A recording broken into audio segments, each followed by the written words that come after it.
we're going. How do I look? No. Get your line. Hello, thank you all for coming and listening to my speech. I apologize, I'm at work. I'm not able to make it to SCC today. I'm going to be telling you guys how to saddle a horse. By the time I'm done, you'll be able to list off at least 3 ways to saddle a horse. All equestrians, if they last long enough, learn that riding in whatever form is a lifetime sport and art and an endeavor that is both familiar and now every time you take the horse out of its stall or pasture. And that I got that quote from Brainy Quote by Jane Smiley. I've been riding horses since I was 6 years old. Blame this woman right here. She has made me very broke because she got me introduced by just getting us started at one of our friends, Brenda. She got us started by learning the safety of horses, and that's how I'm going to tell you guys some of the safety precautions that you will be needing to know before you saddle a horse. So let's look at the safety steps, and then I will tell you how to saddle a horse. Horse handling and riding can be hazardous if we don't know to follow the rules. Whether you're learning to handle your first horse or just enjoying to lean over the fence and by watching a child take a lesson, learning a few safety precautions will prevent accidents and injuries. The calmest horse or smallest pony has the potential to hurt someone if it's startled or scared. And I got this on the How to Saddle a Horse by Catherine Blocksdorf, and she wrote that in January 29th, 2017.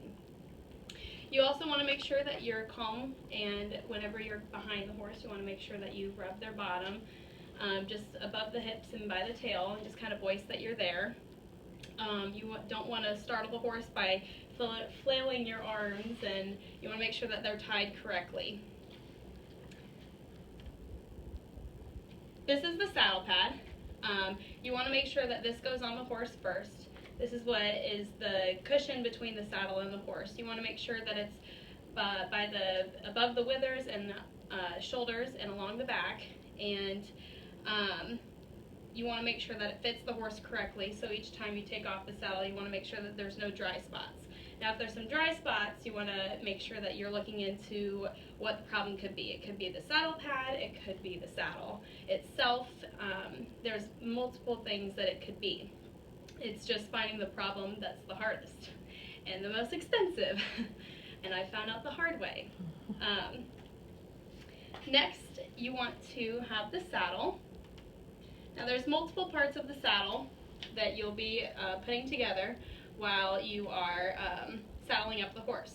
You want to make sure that you put the saddle on gently, because you don't want to put it on too hard to where you hurt the horse, or even if you have just a stranger or bystander right next to you and you hit him upside the head with your stirrup, that would be no good. And you also just don't want to hurt the horse. You also want to make sure that your horse is groomed correctly, and because if you have dirt underneath of the saddle pad, you could possibly hurt the horse or cause some the hair to come off with the dirt. So, and you want to, when you're saddling the horse, you want to make sure that you're still calm, and you want to take the cinch underneath of the horse and wrap it and do a cinch knot. And that takes a few times to learn. I learned from YouTube. And Is this jam? I'm sorry. And when you're done saddling the horse, you want to make sure that's on tightly so that when you get on the saddle, it doesn't go to the side.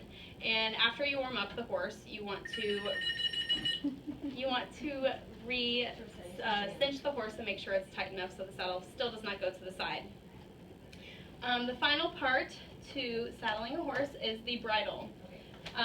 This is just, you just take the bit and you put it up to the horse's mouth and between the teeth, and the way that you know that the bit is in correctly is if it's sitting right on top of the tongue and the horse isn't fighting it. My sister had a 5-year-old horse, and I had to go show her out in the arena, and she kept fighting the bit and putting it over and under the tongue. So that's when I knew that the bit was not incorrectly, or that it just didn't fit the horse. But after you put the bit in the mouth, there's a chin strap that goes right under their mouth. You want to make sure that it's not on too tight or too loose, or else your horse could ride through the bit and cause you to fall off. After you get the bit in their mouth, you just want to take the headpiece and put it over their ears and make sure that it's on comfortably. And sometimes they come with a chin strap, so you want to make sure that's not on too tight to where you're choking your horse. And so you want to make sure that all your supplies are all screwed correctly, on correctly. You want to make sure your horse is cinched up and everything. And I'm hoping that by my speech you have learned how to saddle a horse. And thank you for your time. Gosh, dang it! Make sure you get me in there. Stressful. You got yourself. Thank you guys.